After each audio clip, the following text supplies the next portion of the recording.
الله أكبر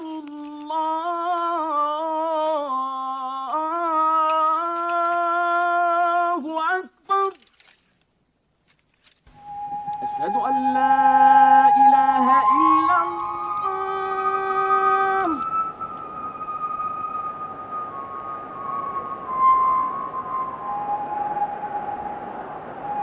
This is Mecca.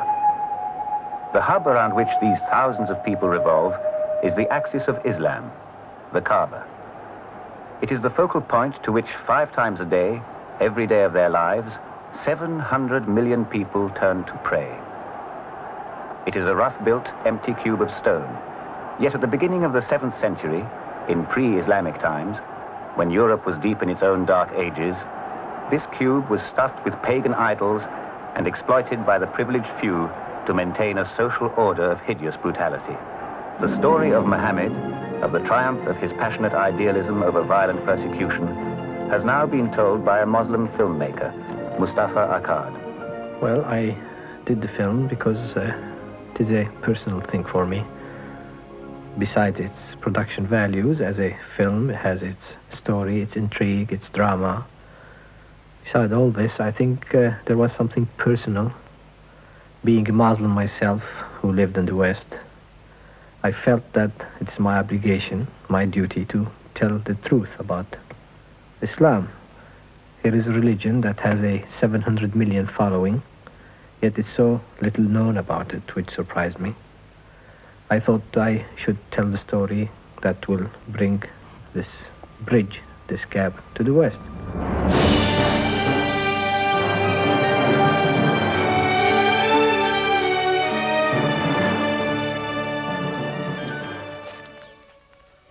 These letters from Muhammad, messenger of God, to the rulers of the world, call the world to Islam, to Heraclius, emperor of Byzantium, Kisra, emperor of Persia, Mukaukis, patriarch of Alexandria.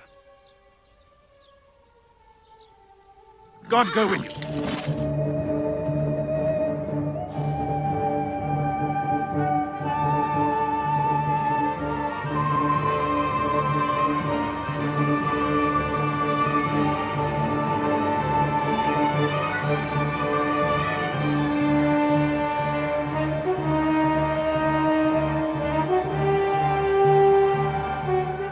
To me, when I have my kids started to grow up a bit, and I wanted to find a way to teach them about their faith. But more so, I found out the misunderstanding of Islam in the rest of the world, and I thought I should do a movie like that. Kisra, emperor of Persia, Mohammed calls to you with the call of God. Accept Islam for your salvation. Embrace Islam. God is great! God is great! In the name of God, most gracious, most merciful. Silence your false prophet!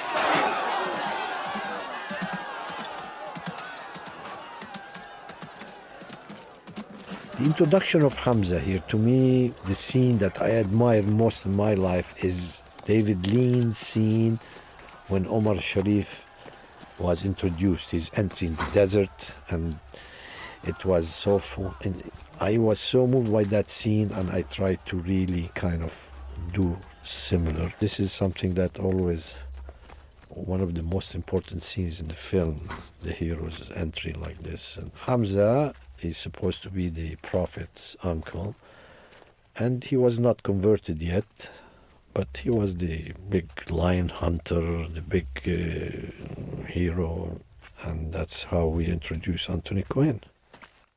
You are brave. He is the bravest man in the desert.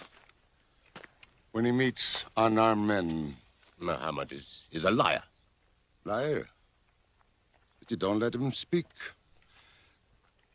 Where's the lie and where's the truth? When it hasn't been spoken yet. Muhammad is a fraud. Stand up. Hit me back if you dare. And this is the line now when Hamza declares, I am for my nephew's religion, and I say what he says.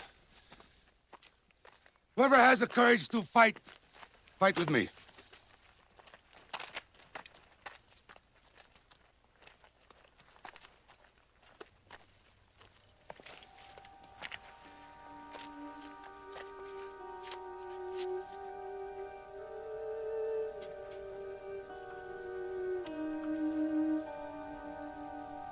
Mohammed.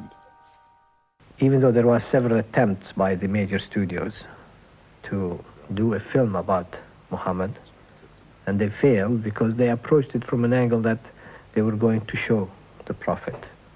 And this is something very sacrilegious as far as Islam is concerned. They are very strict as far as showing the prophets.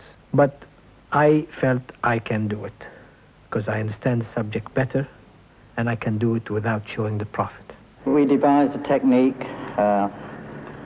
in which we use the camera as the prophet, and all actors who are playing to the prophet look directly at the lens of the camera.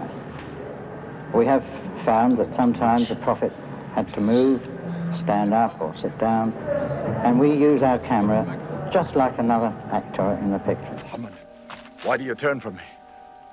Don't go. Muhammad, don't go!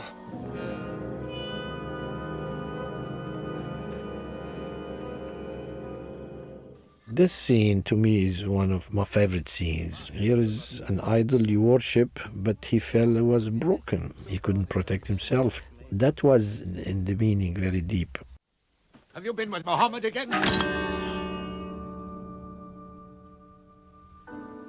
What will happen now? Forgive him. It was my fault. I did it. That God has helped us all our lives. But it fell. It could not even help itself. What talk have you been listening to? The real God is unseen. He is not made of clay. Muhammad promises heaven, trees in the sky, so naturally he's found an audience. Then we must make that audience less eager to listen to him. We will begin with the weaker ones. The Prophet has said we must leave Mecca. If you stay, they will kill you, one by one. Mohammed says that in Abyssinia there is a Christian king. No man is wronged in his country.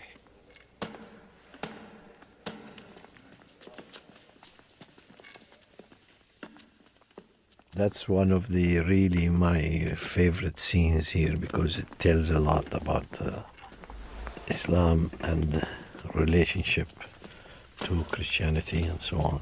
God has spoken to us before. Through Abraham, Noah, Moses, and through Jesus Christ.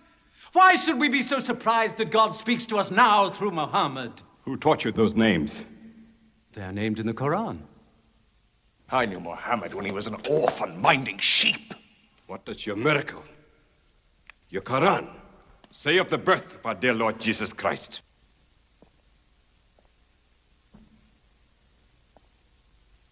In the name of God, most gracious, most merciful.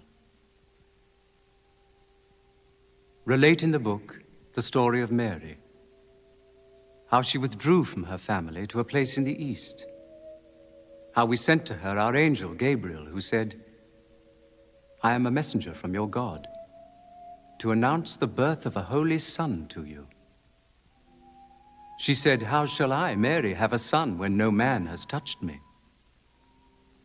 And Gabriel replied, for your Lord says, it will happen. It is a thing ordained.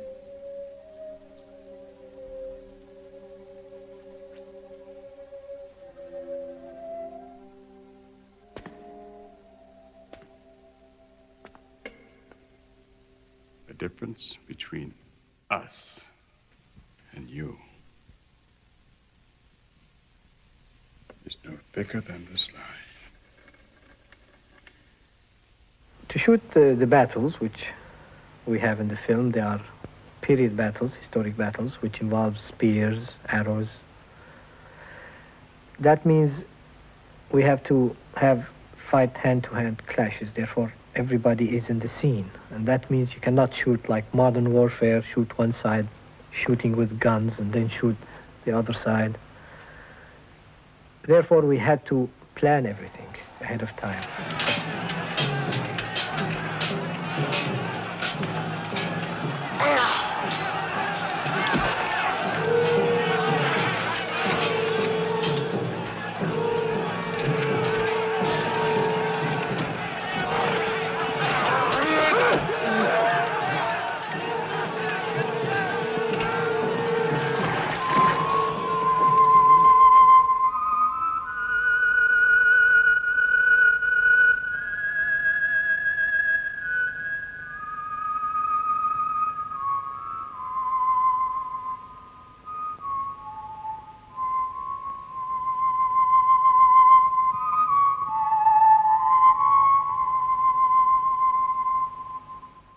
Yes, I would do it all over again. I am very happy, satisfied. We were 28 different nationalities and cultures. We were able to bridge these different cultures. And we worked under a spirit of cooperation and understanding.